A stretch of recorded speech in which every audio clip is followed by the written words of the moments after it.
So let's see what we maybe know about, or kind of remember about atoms.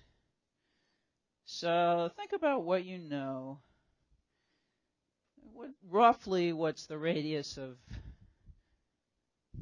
something like a copper atom? And the radii of atoms don't vary hugely. They vary by 100 or so, but not that much. So 2 is the most popular, 10 to the minus 12 meters, and that's not right. So it's not necessarily something that you happen to have known, but it is something that you should now keep in mind as an order of magnitude that's useful. The radius of something, of a typical atom, the electron cloud of the atom is on the order of 1 times 10 to the negative 10 meters. Okay, so a tenth of a nanometer. What's the radius of a nucleus? You know? Very tiny. Yeah, the radius of the nucleus is about 1 times 10 to the negative 15 meters. So on the scale I'm drawing here on the board, if this radius is 1 times 10 to the minus 10th meters, you wouldn't even see the dot for the nucleus. So any of these representations we make, we're magnifying it just so we can see it. Okay, so this is a number that's just kind of worth knowing, just so you can actually estimate things. I should, by the way, show you these images, which, so we talked about if you could zoom down and look at the surface of a block of copper, you'd see these atoms. Well, that's what these are. These are scanning tunneling microscope images of the surface of a block of silicon. People are really interested in silicon because silicon is used to make all the transistors and computer processors and whatnot that we use in digital electronics. And there's also microscopes now used called atomic force microscopes, in which a very fine tip is just dragged over the surface and bumps up and down on the atoms. So these bumps are silicon atoms, and you can see they're sort of fuzzily connected together. This is silicon also, but it was just sliced a different way. So instead of cutting the block this way, it was cut at some diagonal. And so the kind of patterns you get are these interesting little hexagon patterns there. It's very characteristic of silicon.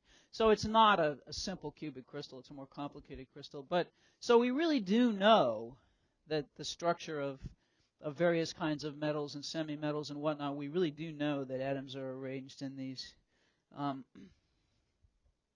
in this kind of an array.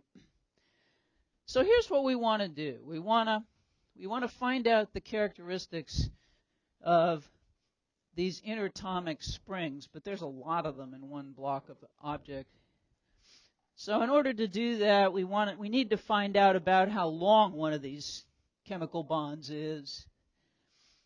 And then we can actually figure out the spring stiffness. So the question is, given this picture here, and what we've done is we've superimposed the space-filling picture, which shows you the outer electron cloud, on the ball and spring picture, which doesn't. How does the diameter of an atom compare to the length of an interatomic bond? Okay, so most people say they're the same. And you can see that that's right the way this is drawn, because center to center, here's the bond length, but that's 1 radius plus 1 radius, so that's 2 radii, which is the diameter. So the diameter of an atom is the same as the length of the bond, and therefore if we can figure out the diameter of an atom in a solid block of copper, we will know how long one of these spring-like interatomic bonds is. So that's what we're going to do first. We want to find the diameter of a copper atom. And so basically we can think about it kind of this way. Let's turn that down for a minute. So here's our space-filling model of a block of a block of metal with all these atoms. And there's obviously they're more spherical than they're not cubes. But in essence, every spherical atom occupies essentially a volume of a cube in this, because its diameter, you could draw a cube around it, and its diameter, the side of the cube is the diameter of the atom. So if we could figure out the volume occupied by one atom, the volume of this cube occupied by one atom, then we just take the cube root and we get the length of one side, and that's going to be the diameter of an atom. So that's what we're going to do. Okay, so we're going to use some real numbers. So the data we have for copper is the following from various measurements. There, in 1 mole of copper, there are 64 grams of copper. And the density of copper, this is the mass density in mass per unit volume. Density is often written as the lowercase Greek letter rho, is 8.94 grams per cubic centimeter.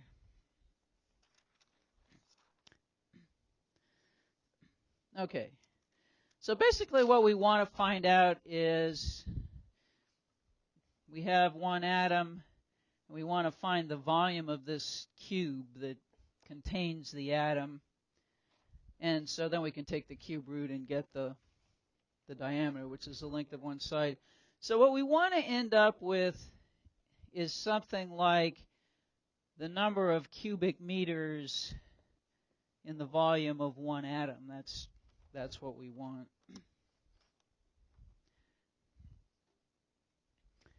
And so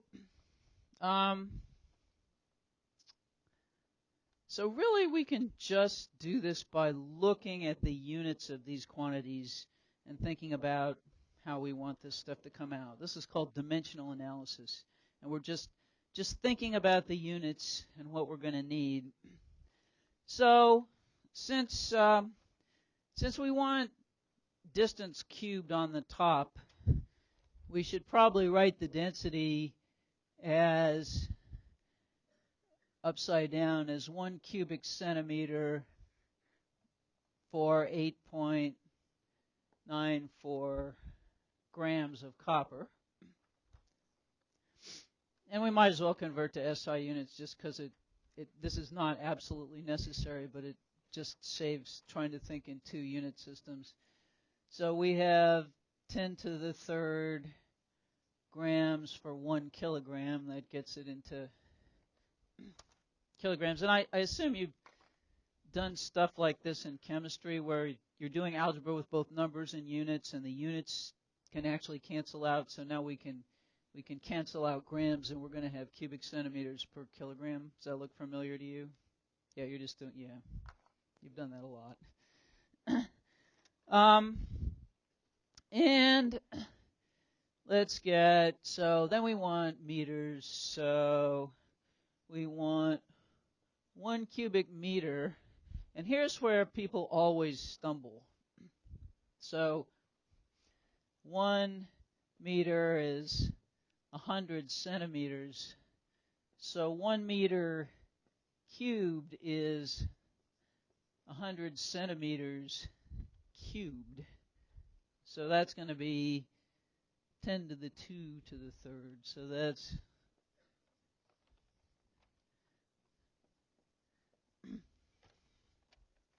And when we multiply all this out, we get something like 1.118 times 10 to the negative 4 cubic meters per kilogram, but we're not done yet because an atom doesn't weigh a kilogram. So we have 1.118 times 10 to the negative 4 cubic meters per kilogram. And now what are we going to stick in here to get from kilograms to atoms?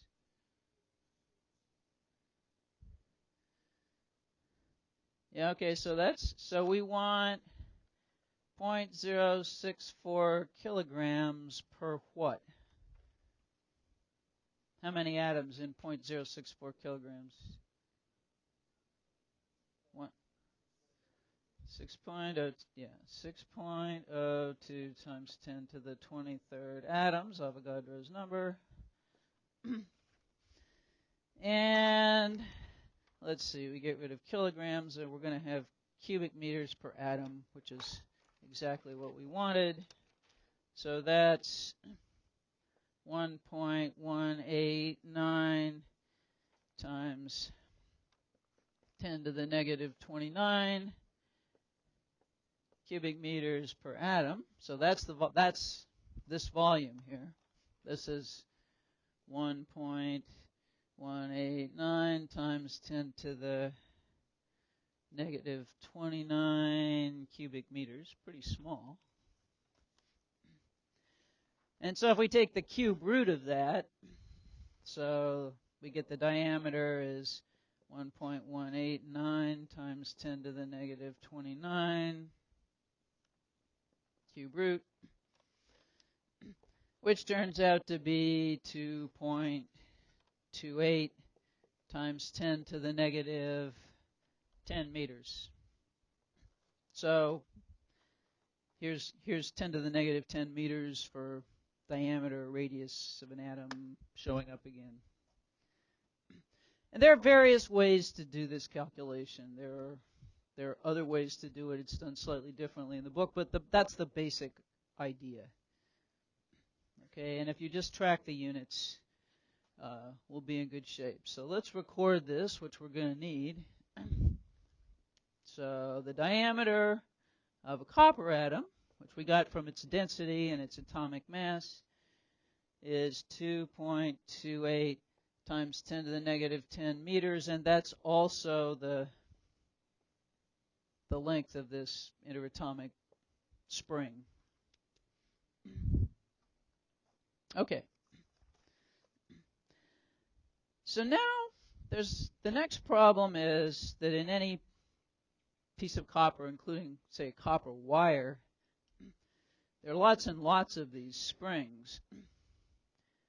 And we want to know the characteristics of one of them, so we're going to have to figure out how to extract the characteristics of one spring when we're working with not only long chains of springs, but many long chains of springs. So we're going to have to work on that a little bit.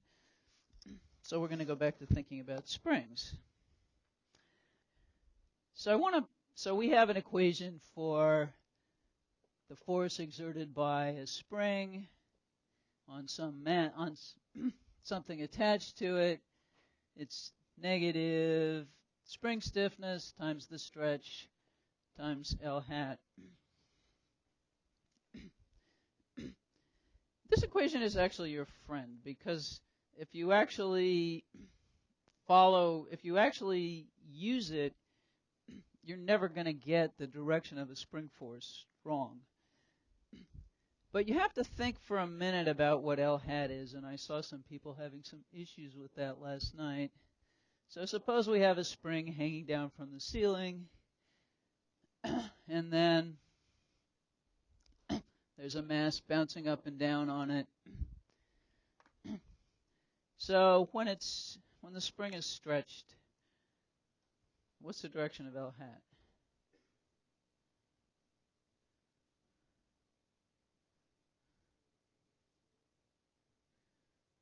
Okay, so remember the definition. It's a very simple definition. The vector L goes from the fixed end to the movable end.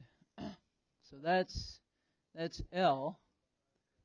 So what's the direction of L? If you know the direction of L, what's the direction of L hat? It's down, isn't it?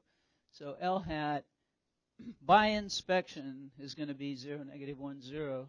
What if the spring is actually compressed? So the block moved up, and so now the spring's compressed. What's the direction of L hat? It's the same, isn't it? It doesn't matter. Yeah, so we've got L, but L hat is always, and so the direction of L hat never depends on stretch or anything. So even if it's a vertical spring this way, we have it, this is going to be L, and that's L hat, and it doesn't matter if it's, so as long as you just, L hat goes from the fixed end toward the movable end, and once you do that, you can't get the direction wrong. And you can almost, unless you've got a spring at an angle, in which case you have to do a little calculation, for anything that's aligned along an axis, you can just get L hat by inspection. So, okay. So we want to think about how we'd measure the stiffness of a spring. So how would we determine the spring stiffness of a spring? So here's a soft spring. I've attached a sinker to it. How do we figure out K sub S for this spring?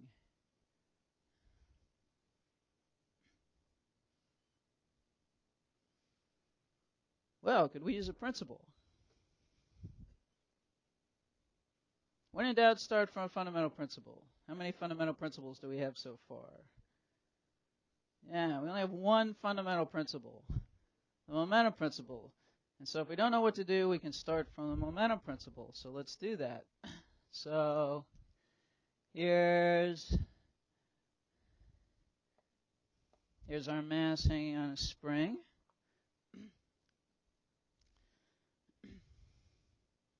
So how are we going to use the momentum principle to get the spring stiffness? So we want to know the force, which force, exerted by what? But we need to know the force exerted by the spring in order to get the spring stiffness, right? So if we knew, so the spring is exerting some force, let's see, L hat is that way, and the spring is longer than it was. So that's L0. So therefore the stretch is going to be positive. So the force is in the minus L hat direction, which makes sense. So that's the spring force, and it's equal to minus K sub S times the stretch times L hat. So right. So if we knew this force, and we knew the stretch, we could definitely extract the spring stiffness. Is there a way we can figure out the force the spring is exerting, though? Okay, it's the opposite of the force of gravity, and why do we know that? There are only two forces acting on it, and what's happening to the momentum? It's 0, but is it staying 0? It's not changing. Okay, delta P is 0, except that this one keeps wanting to bounce. But if we could get it to hang still, then the momentum's not changing. So we're going to use a momentum principle, aren't we? So here's some gravitational force. So we're going to say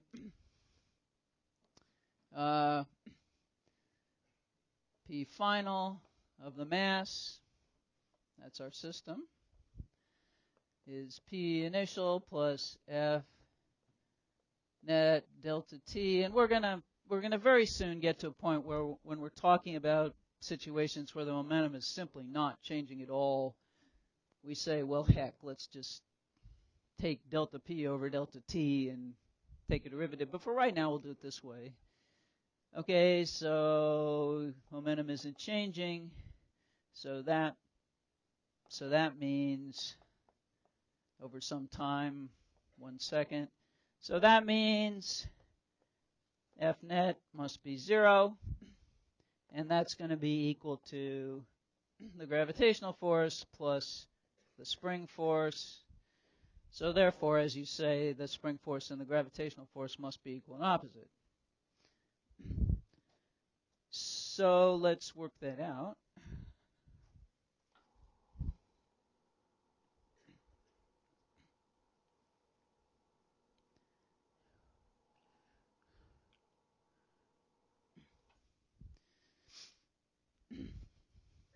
Okay, so we have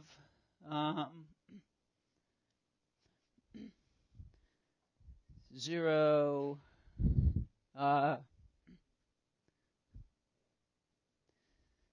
so this is going to be 0, negative mg 0 plus 0, and that's going to be in the plus y direction. So we have, so L hat here is 0, negative 1, 0, and we've got a minus, so we have k sub s times s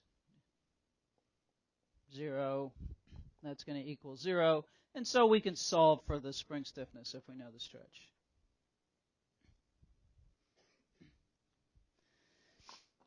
Okay. Now, right? Right. Okay. All right. And so you'll actually get to do this in lab with some springs, and I don't think we'll take the time to do it now, but now our problem is that we've got several springs, so we need to worry about chains of springs here. And so let's think about what happens in the following situation.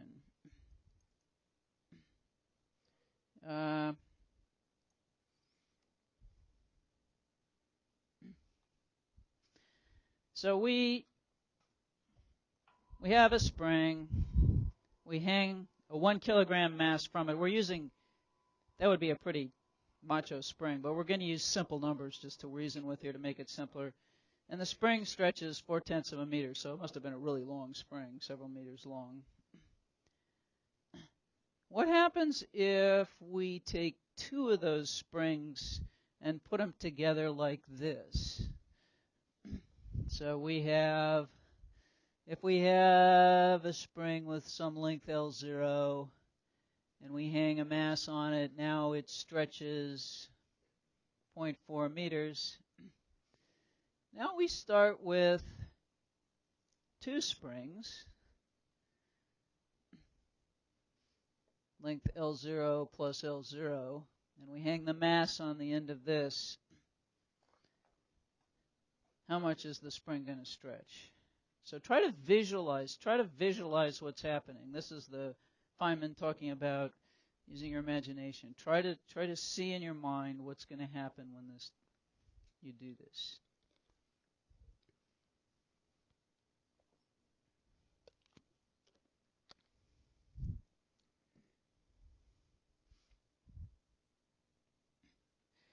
Okay, well if you said 0.8 meters, you're correct, and let's think about it. Here's a way to think about it. So we know that one spring, when it supports this mass m, 1 kilogram, stretches 4/10 of a meter. So now when we hang this 1 kilogram mass here, this spring is supporting 1 kilogram. So it should stretch 4/10 of a meter. This spring is supporting 1 kilogram plus the mass of the spring, which we say is very small. So it should stretch 4/10 of a meter. So but each spring is supporting a kilogram. So we get the first one stretching that much and the second one stretching that much. So this is, and that one stretched So the longer thing stretched 0.8 of a meter. And in fact, I think we can see this quickly with this spring. The spring is about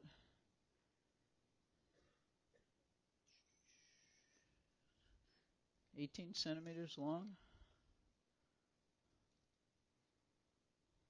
It's actually 20 centimeters long. How nice. So I'm going to take, so its relaxed length is 20 centimeters. So I'm going to essentially cut it in half by holding it at the middle. So now it's only half a spring. So that's spring 1. And when we hang this mass from it, it's now 18 centimeters long. So it's stretched 8 centimeters. Now I double the length of the spring by using the whole spring. It started out 20 centimeters long, and it's now 36 centimeters long, so it stretched 16 centimeters.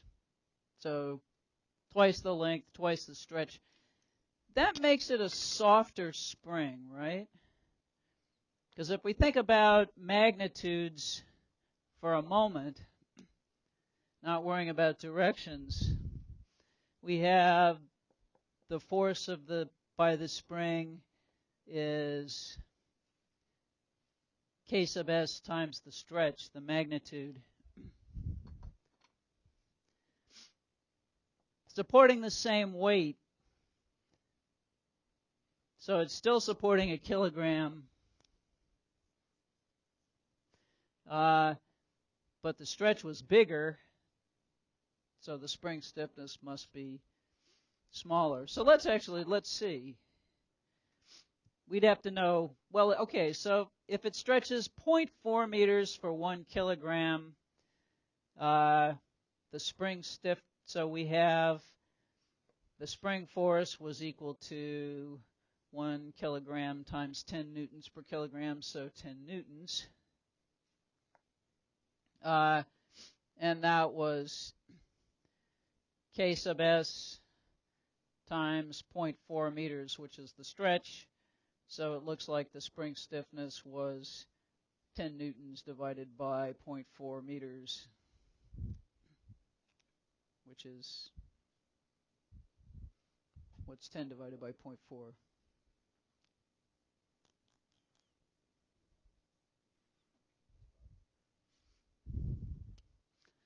Well, 4 would go into 10 about 2.5 times, so 0.4 goes into 10 about 25. Yes, so about 25 newtons per meter. If something stretches, in the second case, we have 10 newtons, 0.8 meters. So that's going to be what, 12.5? Okay. So if we have a chain of springs like we do here, the stiffness of one of these vertical chains is going to be decreased every time we add another spring. So the longer the chain is, if we just consider one of these chains,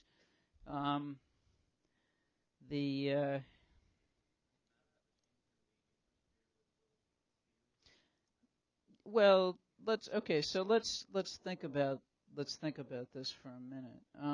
So it's certainly the case that that there are these crosswise connections, right?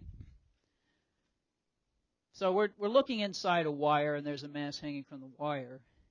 There are these crosswise connections, but they're not really doing anything. They're just kind of moving down as the vertical springs stretch.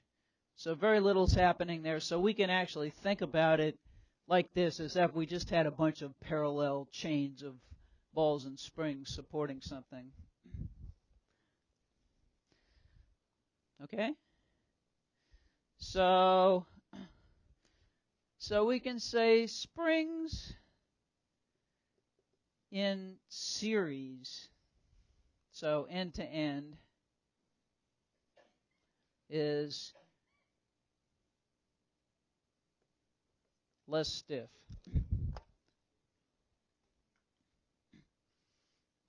Okay, so how much less stiff? Okay, here's, you get to do an actual calculation. We've got a short spring. It's got a stiffness of 20 newtons per meter. You now link 4 of them end to end to get a longer spring. So we've got 1, 2, 3, 4 of these springs stuck together. What's the stiffness of the longer spring?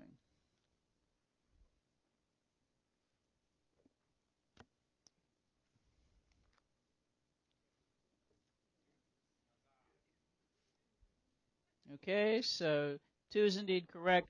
We saw here that if we put 2 springs together, the resulting long spring was half as stiff. So if we put 4 springs together, the resulting long spring is a quarter as stiff. Okay? Yes. Oh, if you cut it in half, yes, that's exactly what we're saying. So if we take, so the easy thing is factors of 2 here just to see, but so this 10 centimeters, the 20 centimeters, here's a 20 centimeter spring, and remember it stretched 18 centimeters when we let it go. Well, if we cut it in half, so it's now only 10 centimeters long, but the spring has the same characteristics. Remember, it only stretched 8 centimeters, so it's stiffer. Yeah, if you cut it into smaller pieces, it's stiffer. If you add more of them together, it's less stiff. Okay? So that's good, but it's not quite the whole story because we have all these parallel chains. So we have to worry about what happens when you support a mass with 2 springs hanging side by side.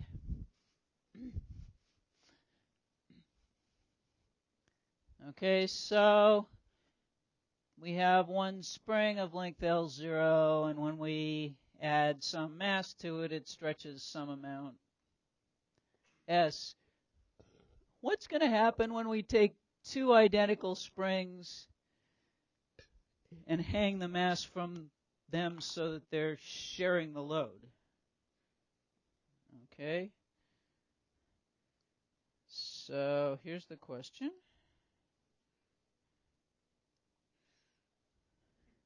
Here's the question. We're using the same spring. You hang a kilogram from it, it stretches 0.4 meters. But now you give it a friend next to it to help out. How much does each of the springs stretch?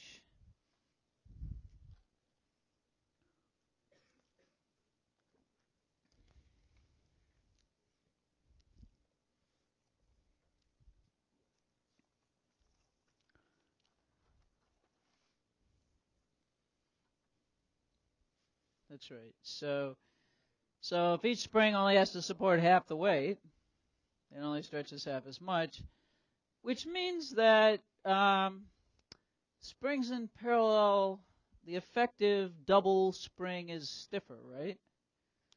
So springs in parallel